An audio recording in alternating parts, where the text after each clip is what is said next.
পদ্মাপাড়ের প্রত্যন্ত চরাঞ্চলের কাঁচা রাস্তা আর সীমাহীন দারিদ্র্যের মাঝেই বেড়ে উঠেছিলেন এক কিশোর।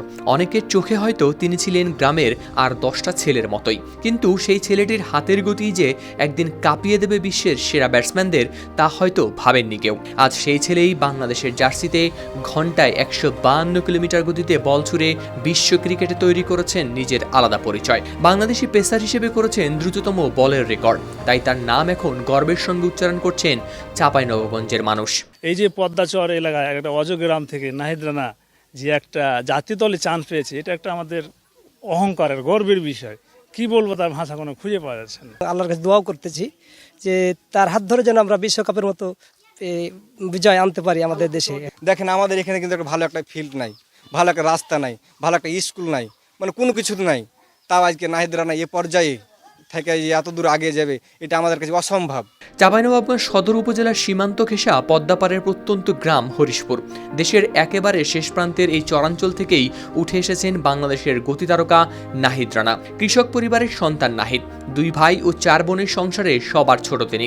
অভাব অনটনের মধ্যেও ছোটবেলা থেকেই ক্রিকেট ছিল তার ভালোবাসা। স্বপ্ন ছিল একটাই, একদিন জাতীয় দলের জার্সি গায়ে দেশের হয়ে খেলবেন।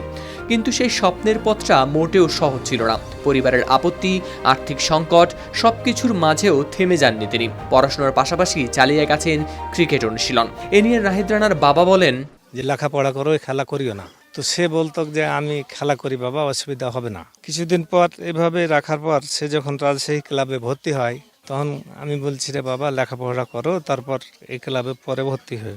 তো বলছে না, আমি বহুতখানি এগিয়ে গেছি বাবা, আমাকে নিষেধ করিন না। আমি একদিন এই বাংলাদেশের মন উজ্জ্বল করতে পারবো।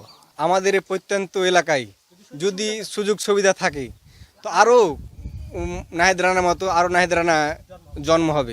এসএসসি পাশের পর ছোট ভাইয়ের স্বপ্ন পূরণে পাশে দাঁড়ান প্রবাসী বড় ভাই। তার সহযোগিতায় রাজশাহীর একটি ক্রিকেট ক্লাবে ভর্তি হন নাহিদ, আর সেখান থেকেই বদলে যেতে শুরু করে জীবনের গল্প। নিজের অসাধারণ গতি আর প্রতিভা দিয়ে মুগ্ধ করেন কোচ ও ক্রিকেট সংশ্লিষ্টদের। ধীরে ধীরে জায়গা করে নেন ঘরোয়া ক্রিকেটে, এরপর বিপিএল, আর সেখান থেকেই খুলে যায় জাতীয় দলের দরজা। নানা ধরনের মানুষ কমপ্লেন করে, তবুও আমরা ছোট ভাই কিছু বলতে পারছি না। যখন যেটা স্বার্থ দিয়েছে বা বলছে, আমরাকে যতদূর সম্ভব চেষ্টা করছি ওর মনের আশা পূর্ণ করার জন্য। মনোগঞ্জে আস্তে আস্তে আল্লাহ দিলে মনোগঞ্জে বিপিএল খুলনা থেকে দল থেকে চান্স পাইলো। প্রিমিয়ার লিগ এগুলো খেলার পরে আপনার তো 15 ম্যাচ খেলার পর 63 উদয় হলো। এরকম আস্তে আস্তে যে এগিয়ে যাচ্ছে। 2024 সালে আন্তর্জাতিক ক্রিকেটে অভিষেকের পর থেকেই আলোচনায় আসতে শুরু করেন এই তরুণ পেসার। তবে 2026 সালে তার ক্যারিয়ারে আসে সবচেয়ে বড় মোড়। নিউজিল্যান্ডের বিপক্ষে দুর্দান্ত পারফরমেন্স করে আইসিসির এপ্রিল মাসের সেরা খেলোয়াড় নির্বাচিত হন তিনি। এরপর পাকিস্তানের বিপক্ষে টেস্ট সিরিজেও আগুন ঝরান তিনি। আর এখন মাইটি অস্ট্রেলিয়াকেও দেখাচ্ছেন তার গতির ঝলক। কাবু করেছেন একের পর এক অজি ব্যাটসম্যানকে। জাতীয় দলের পাশাপাশি বিদেশি ফ্রাঞ্চাইজি ক্রিকেটেও নিজের সামর্থ্যের প্রমাণ দিয়েছেন নাহিদ, জিতেছেন শিরোপাও। নাহিদ রানার সাফল্যে পুরো চাঁপাইনবাবগঞ্জ গর্বিত হলেও এলাকাবাসীর আক্ষেপ, এখনও সেখানে নেই একটি আধুনিক খেলার মাঠ। স্থানীয়দের আশা, নাহিদ রানার মতো আরও প্রতিভা গড়ে তুলতে দ্রুতই নির্মাণ করা হবে একটি মানসম্মত মাঠ। News desk, RTV।